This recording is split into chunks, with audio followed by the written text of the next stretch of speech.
What about second breakfast? Time for second breakfast. What's up, everybody? Monster from Breakdowns for Breakfast here with another second breakfast. And Danger, I'm here too. I'm going to chime in on this one because I want second breakfast. So I played my first show with Thoughtless, the ultimate corn experience. And for his first show, we decided to take the triplets, the little Dangers, the Dangerettes. We decided to take them to go see his corn tribute band. I think it's the full name. The corn tribute band I just recently joined. And I was going to talk about it a little bit because it was kind of a, cool thing. I've never played in a tribute band before, so it was a new experience. I had never seen a tribute band before, at least that I can remember, so it was a new experience for me as well, and for the girls as well, the triplets. I'm not going to do a second breakfast after every single show I play. Thank God. I don't think we could do that. No. At least I'm not planning on it. It depends on how much content we need. It depends on how behind we are. I don't know what he's talking about. We don't get behind ever. No, we're perfect at this. Yeah. But no, it was a really cool experience. So as I said a week or two ago on a different second breakfast, I mentioned that I had joined two new bands. One, a kind of a variety cover band. When he originally told me that he was joining two bands, one of which is a corn tribute band, was okay, whatever, that's appropriate. And the other one he told me was a variety cover band. Now, I know that they are just a variety, they cover a variety of different songs, different acts and whatnot. But in my head, I had more of like an Ed Sullivan, Monsters now going to be performing with jugglers and magicians, and the stuff like that would have been a lot of fun. From Woods of Terror. So we play a little bit of everything, rock, pop, rap, country, but we do it in, full monster costumes and makeup. It was rather convenient for him. He goes by the name Monster there as well, and he just kind of used the same moniker that he has here. And then the other band was called Thoughtless, and it is a corn tribute band. Sorry, I spoiled that one a little bit. Sort of, maybe. No, not really. Obviously just play corn songs. However, there is a theatrical piece to that as well. Not quite as elaborate as the Crypt Kicker vibe, but still masks, and some guys are wearing wigs to get sort of the dreadlock thing. I didn't do the wig route. I'll explain what I did when we get there. Now, I showed up a little bit earlier. We saw the two bands that played beforehand. And so, Monster was walking around a bit, and he had a part of the regalia on. He had part of the costume on. But I didn't know how much of the costume. I just thought, he had what he had done to, as part of the show. And he looked silly. And I was expecting that. Oh, and by the way, if anybody who has watched this show or listened to the show has kept up with Monster's slap tally, he didn't slap me once at the show, which I'm thankful for. Not that I'm scared of Monster's slap, but I just don't want to be slapped. But anyway, yeah. I was entertained by the way that he looked, and then he said, "I have to go get ready." And boy, did he get ready. But so when I joined these two bands, Crypt Kicker had a gig the week before Thoughtless. And that was a busy week for us. It really was.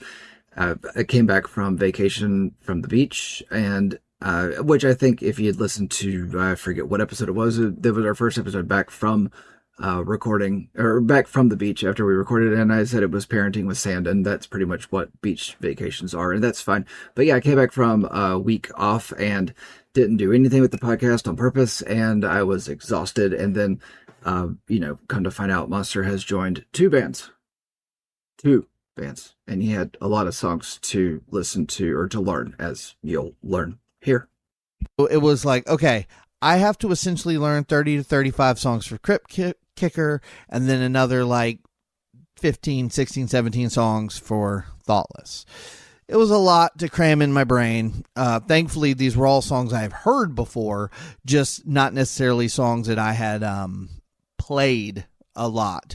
Some of them, yes, I had learned how to play some of these songs over the years, but a lot of it was just, learning new stuff. So anyway, got through that Crypt Kicker gig, and then for Thoughtless, we had 2 full band practices, and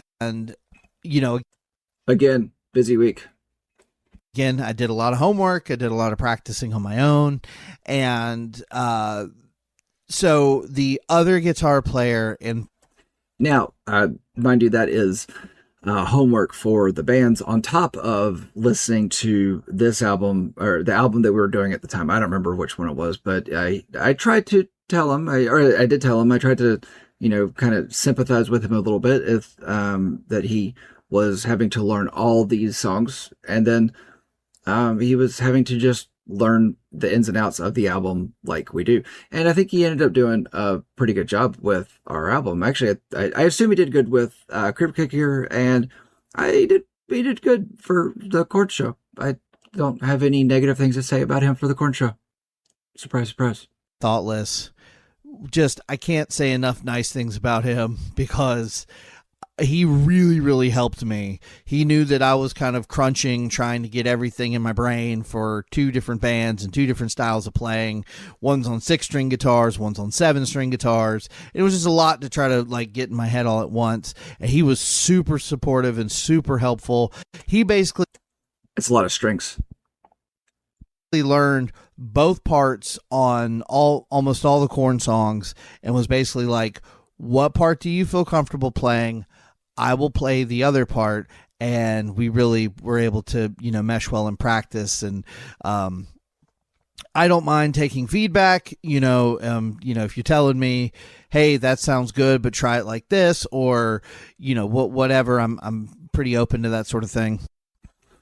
I know I give Monster a lot of crap on breakdowns for, his musical ability. And the thing about it is he's actually a pretty decent guitar player. He can, play what's needed when it's needed, and he knows when to kind of add a little bit of flair to it, and all that's good and well. I actually have been, I don't want to say impressed, but wowed by his guitar playing at times. I don't know. He's not terrible.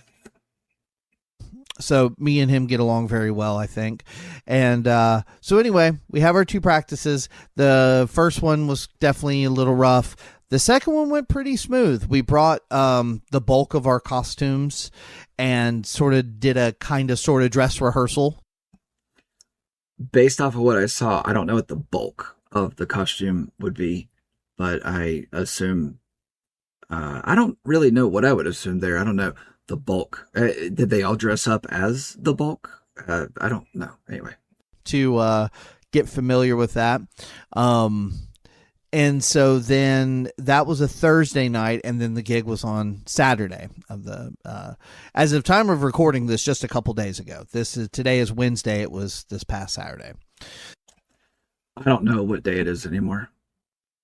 So the show was at Hangar 1819, the venue that me and Danger talk about all the time on the show. And we had a couple of openers. The first band just did original music, but they had a female vocalist. They were really good. I want to say they were called Transmute or Trans something like that. I think it was Transmute. That sounds right. And they were okay. I mean, we've heard rock bands with female fronts, female vocals plenty of times in the past, and so it didn't really stick out as much as they probably were thinking it did. And the local band opener never gets the best sound mixing and all, and yeah, they were fine. Really good band. They had a female vocalist who sang and screamed. They had a keyboard player. It was heavy but melodic. They were a lot of fun. And then Sick Man, an Alice in Chains tribute. Yeah, so Sick Man, I actually really enjoyed Sick Man to an extent. Now, I know that the lead singer of Sick Man, was really, really trying to go for the Lane Staley, and he was really trying to hit on that, but it's almost like he just had too much of other vocal talent about himself, so where he didn't really quite nail that. But what I thought was really interesting was, and it was really interesting for me overall, just to watch the kids there, the girls, and they knew a lot more of Alice in Chains than I was expecting. Actually, they knew a lot more of Alice in Chains and Korn than I was expecting. See, they are my stepchildren, and their real dad plays Alice in Chains and Korn and all. And I may not like the guy 100%, but I do like that he exposes them to good music like that. I don't know. He has played some other stuff around him that I don't really like, the country stuff and whatever. But I don't know. I enjoyed Stickman, but I enjoyed watching the girls enjoy Stickman more. I don't know. It was just a lot of fun for me there. Who were also really, really good. Alice in Chains is not an easy band to emulate, and they were real tight and real solid. Actually featured some members from some bands that I used to do shows with a lifetime ago, back in my original, new metal bands and stuff. One of the things I thought was funny about them is they'd been around for a while. They said on stage that they had been around for, I don't know, 20 years or something like that. And I felt bad with the size of the crowd at the time that they played, because there were more that came in by the time that Monsters Band went on, by the time Thoughtless did. But for being around for that long, I would think that they would have more of a crowd. But also at the same time, I know they're not local to Hangar 1819 to Greensboro, North Carolina. So that's fine. I get that. But I think the funniest part about it was the drummer, when he walked on the stage, jeans and t-shirt tucked in. He was there just to play the music. He was not there to look cool. That's cool by me. So it was cool to see those guys again. I felt really bad because in order to get ready for our set, I was backstage pretty much their entire set, and I felt really bad about it. But I'll explain why in a minute. But it was cool because as we had to get there super early. I think we got there around 5. Doors didn't open till 7, but we got a sound check and stuff.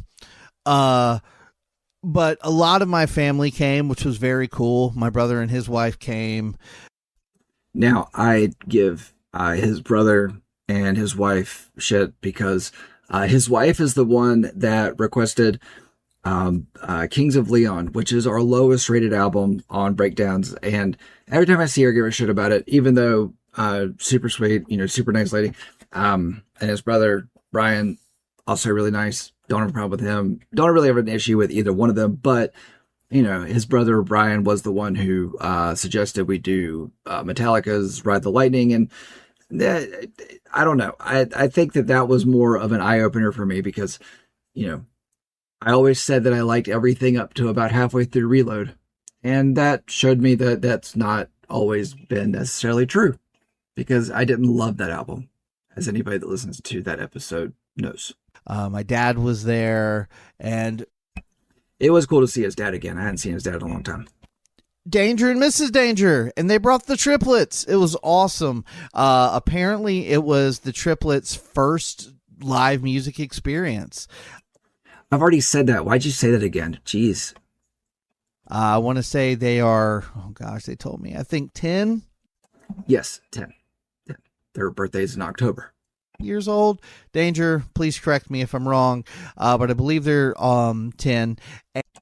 I won't correct you because you were correct there. They are 10. And they had a great time. And he even sent me a really cute video the day after of them, him asking them, is he the best guitar player you've ever seen? And they're all like, yes, it was great. It was so great. And it was just like, that's so sweet. They have no frame of reference. I'm terrible. But they do not have a frame of reference. And again, he is not terrible, but they have no frame of reference. And it was really sweet and cute of them. And I, wanted to send Monster something nice for a change. It was that was definitely a highlight of the whole weekend was getting that video the next day. You're welcome. But yeah, so we get there, we sound check and we're in our street clothes. We look completely normal.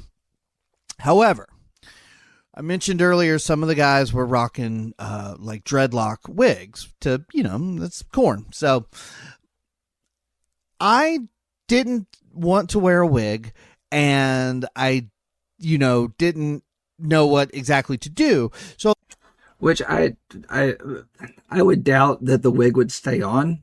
Monster moves around a lot on stage, and I don't think that the wig would have stayed. I was looking at some old pictures, and back in the day, early in Korn's, history, before the dreadlocks, Head used to have these little like braid things all over his head that was like the beginnings of his dreads. So I had my wife do that for me. And that was how I saw him. And I want to say he looked silly, but I know he was just looking the part for the show. So I had like, I don't know, maybe 15 or 20 of these little like sprigs sticking out of my head. Definitely a lot of people thought that was funny, and that's cool. Was it a little silly? Yes, but it also fit. If you look back at those pictures of Head, he had something very similar. So I thought it was a cool look. The guys in the band thought it was cool. It fit, what we were doing. But so, we're hanging out and mingling pretty much. We were supposed to go on around 10. So around 9, a little after, we went back into the backstage area and started getting ready. Because it is a tribute band, it's not only that you have to, the way we look at it, not every band does this necessarily, but in addition to playing the songs, we wanted to at least, hearken the visual of Korn. He hearkened hard. And the way we decided to do that was to implement the Crypt Kicker horror aspect of it with Korn's, dark imagery and stuff. It kind of fits.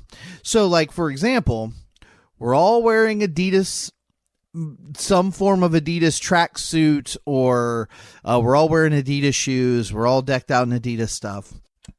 It's like he was sponsored.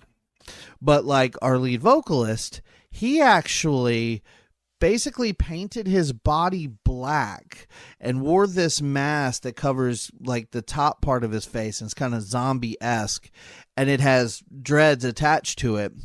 And he had a cool name for it. It was like, oh man, Infected Davis or Jonathan Infected. I can't remember, but he actually like had a name. It was pretty cool. He did not tell that name to us, and it was a cool looking mask, but it was a little bit weird because there was like this mustache kind of thing, and it always looked like it was getting into his mouth, but I don't know. Yeah, full body paint. He came out like a sparkly red jacket thing and then took it off after the first song. But yeah, thank Vessel from Sleep Token for black body paint.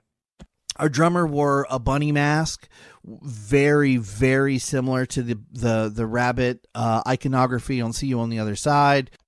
Which, for anybody that doesn't know, the drummer for his band is actually Floaty from the Ready Set Radio podcast that we were on, and then we did the newest Sleep Token, the Even Arcadia album review with them. It was fun. Me and the other guitar player basically were just decked out in Adidas. I wore sort of this sort of ninja mask thing, and our vocalist did some like paint on my face, like black and red. It was kind of cool looking. I was more concerned with like, I got to get these guitar parts down, like make me look cool, help me fit with the vibe of the band. But ultimately I don't really have time to come up with a backstory and a really cool like image right now. I did a better job for Crypt Kicker. I think we uploaded a picture of what I look like for that. His backstory is he's a dad that has a full-time job. Which I'm still not 100% sold on that either. I've got other ideas. But it was sort of like, I've got a couple of weeks to pull all this together. I got to just roll with what I got. But anyway, so we're backstage getting ready, and we're trying to we're painting our lead singer, and we're getting our masks on and getting our Adidas stuff on. And the first song that we play is Chutes and Ladders. Now, if you're a Korn fan, you know Chutes and Ladders starts with about a minute's worth of like bagpipes. None of us know how to play bagpipes yet, so we actually have like a sample machine. I love how he said, yeah, like somebody's going to learn how to play bagpipes. Bagpipes are not easy to play.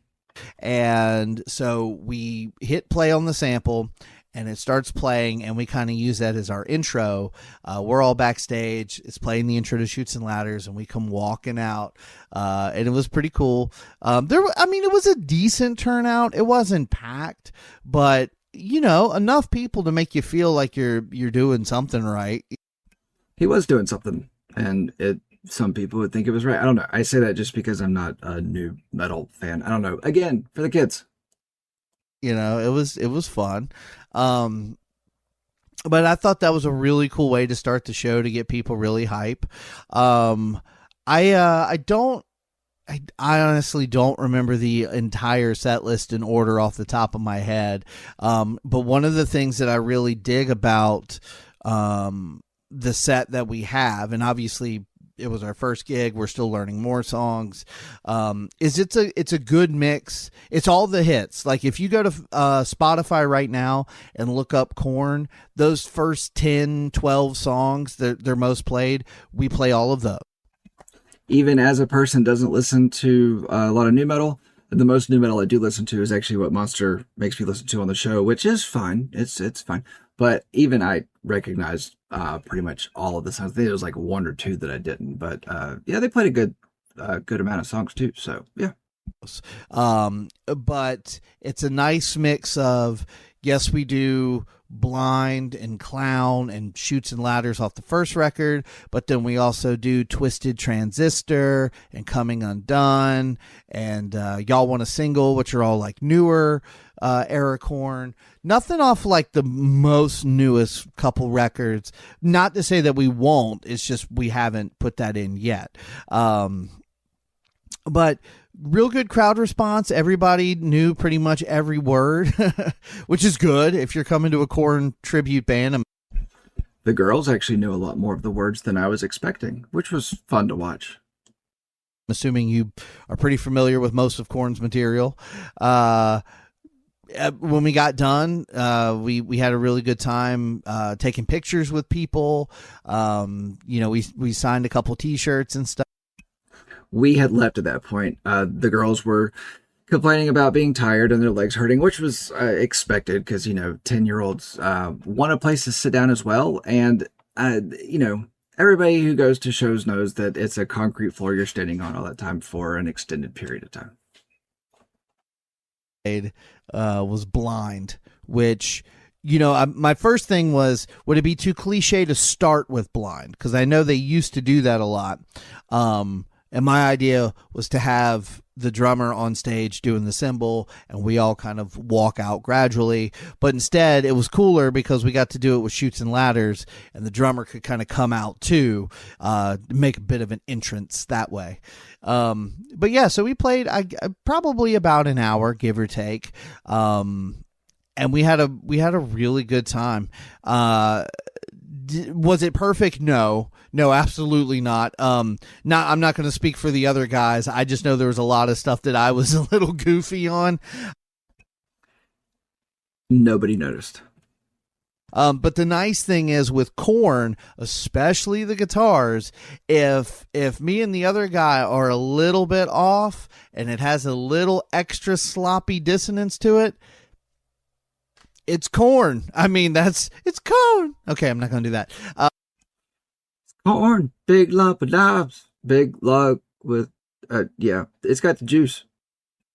It fits the vibe, A matter of fact, it was funny. The second practice we had, we recorded a lot of the stuff and we were listening back to it. No, excuse me. The first practice when we were still. Don't tell me what to do. I won't excuse you. Still a little extra rough. We were listening back to it before we started practicing the second time. And I remember hearing bits and pieces of some stuff and being like, honestly, it needs some work. We're not quite there yet.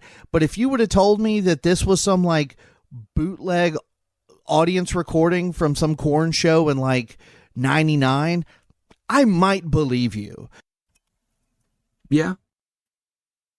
Because it's like right there. Because I saw Korn in 99. It's like, yeah, they're jumping all over the place. They're not super tight. That's never been one of their things. Even on the albums, especially those first couple. If you go back and listen to Self-Titled and Life is Peachy, there's tons of stuff where they're clearly not playing to a click track. They clearly didn't tune the guitars before they started. It's part of the Korn charm. And honestly, that's sort of, I don't want to say like alleviate some of the stress, but it did make me feel like, you know what? If we do get a little bit off, if something does, as long as we don't stop a song, as long as we don't go completely off the rails, we'll be fine. And that's exactly what happened. We played 16 Korn songs and we played them pretty damn good. And we had a lot of fun while doing it. As he was just saying that even playing a Korn song bad is still playing it good, I guess. We're jumping all over the stage. I will say, as a musician who likes to be energetic on stage, when you've got all the accoutrement of costumes and the accoutrement, he had lots of it. It was fun. I don't know. I know he said before it was a ninja mask, but I guess from where I was on the other side of the stage from it looked more like a COVID mask. Masks and stuff, it helps with that. Like it really, really does. You feel, I don't want to say more comfortable, but I think you just sort of like, you're not so worried about like, oh, if I stop moving, I'll look boring, because you just look cool already. Like you already have something that makes people, makes you stand out. So he stood out. I would say he didn't stand out from the other rest of the guys on the stage, because they were, they all had, crazy masks and whatnot. And I don't know, but he definitely stood out, especially in his all Adidas wear, which I get is a Korn thing. That's yeah. But yeah, as of this recording, July 1st, there is no more Thoughtless gigs booked. However, we did get some cool pictures and some cool videos that are already kind of like circulating around. We saw some buddies of ours that were there posting stuff that I think will potentially get us some more gigs. Also, we brought Sick Man. They were from, I want to say, the Charlotte area to Greensboro, which is, a couple hours apart, to try to do like a little show swap and see if we can't get out that way. North Carolina has a plethora of cool venues all over the state. There's enough, I don't want to say big cities, but places like Greensboro, Winston-Salem, Charlotte, Raleigh, like all of these places have good sized music venues. They really do. North Carolina is a lot more active in music than people think it is. I live in Danville, Virginia, and Greensboro is about an hour away. So it's really not hard to get there. It doesn't take a long time. And then Raleigh is about an hour and a half away. Charlotte's, 2 hours, 2.5, 3 hours, something like that. But so, yeah, I mean, it's relatively not far for us. And then Richmond's like 3 hours away. And I don't know. And then they opened a Caesars casino here in town, and it has some cool shows that go on occasionally and all. So, yeah, North Carolina is actually a lot cooler for music than people think it is. So I think that as time progresses, I think Thoughtless will find that following. Do you find it strange that he said he thinks that Thoughtless and play at some of these bigger venues? And then Crypt Kicker is the perfect for a rowdy bar that wants a little something different from their cover band. Think for rowdy bar, think the bar in Roadhouse, but with lots of cobwebs and candelabras. So I'm having a good time with this. Now that we've got a couple shows under our belt, there are 3 Crypt Kicker gigs coming up this month that I'm still learning new songs for, and I'm still tightening up some of the ones I already quote unquote learned. So still a lot of work, but I'm having fun. And yeah, just wanted to share that. Now that I got a gig with both bands under my belt, just figured I would come out here and talk about it for a little bit.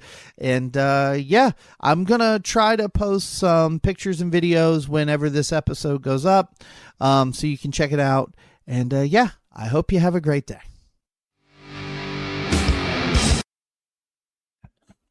Okay, so it was a lot of fun for the show. The show was a lot of fun. It was a lot more fun just to watch the girls and it be their first show and all. And, truth be told, I did enjoy myself. Mrs. Danger and I, we did enjoy the show. We had a lot of fun. It was cool to see him up there playing. I'd only seen his band, one of his older bands once. And, it was fun, but it was more of a party gig in a bar kind of a thing. I don't know. I will say, I'm not a Korn fan. You guys know this. I like, some of the earlier stuff, but, it's just not my thing. But it was a lot of fun. I would go again. But to be honest, I don't know. His band went on so late. I felt like such an old man. I don't know. Either way. Thanks for listening to this episode of Second Breakfast. I know it's quite different than a normal type episode, but we want to mix up every once in a while. So thought it was kind of a fun thing to, for him to talk about his show that he played, and then me give my feedback on the show that I saw him play, the first one. So I don't know. Either way, thanks.